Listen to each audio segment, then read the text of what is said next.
Last 5 years ఒక సంవత్సరానికి 7,500 రూపాయలు రైతులకి ఇచ్చి మొత్తం ఆ డిపార్ట్మెంట్ అంతా క్లోజ్ చేశారు అధ్యక్ష. ఒక రైతు వ్యవసాయం చేయాలన్నా లాభసాటిగా పొందాలన్నా ఆ 7,500 సరిపోదు అధ్యక్ష. ఈ రోజు మనం అన్నదాత సుఖీభావ కింద కేంద్ర ప్రభుత్వం రాష్ట్ర ప్రభుత్వం కలిసి 20,000 ఇవ్వాలని చెప్పి నిర్ణయం తీసుకున్నాం అధ్యక్ష. ఈ 20,000 రూపాయలు ఇస్తే రైతుకి ఏం ఉపయోగం ఉండదు అధ్యక్ష.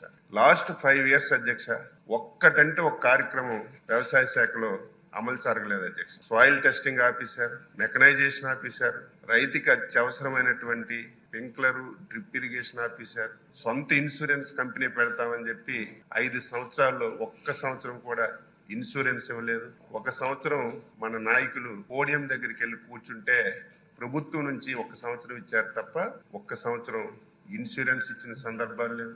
5 సంవత్సరాల్లో చాలా విపత్తులు వచ్చాయి, సైక్లోన్లు వచ్చాయి, వరదలు వచ్చాయి.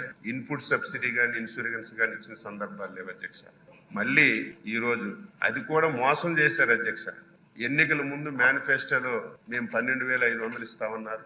ప్రతి సమావేశంలో ఆ రోజు ఉన్నటువంటి నాయకులు మేము రైతు భరోసా కింద 12,500 ఇస్తామని చెప్పి అధికారంలోకి వచ్చిన తర్వాత కేంద్ర ప్రభుత్వం ఇచ్చినటువంటి 6,000 రూపాయలతో కలిసి 12,500 ఇచ్చి మోసం చేశారు. మనం అలా కాదు అధ్యక్ష. మేనిఫెస్టోలో పెట్టాం, ఎన్నికల ప్రచారంలో చెప్పాం. కేంద్ర ప్రభుత్వం రాష్ట్ర ప్రభుత్వం కలిసి 20,000 రూపాయలు రైతు రేపు పెట్టుబడి సాయం కింద అన్నదాత సుఖీభావలో ఇస్తామని చెప్పి స్పష్టంగా మాటించాం అధ్యక్ష. రేపు మేళంలో ఆ కార్యక్రమాన్ని అమలు చేయడానికి గౌరవ ముఖ్యమంత్రి గారు నిర్ణయం చేశారు.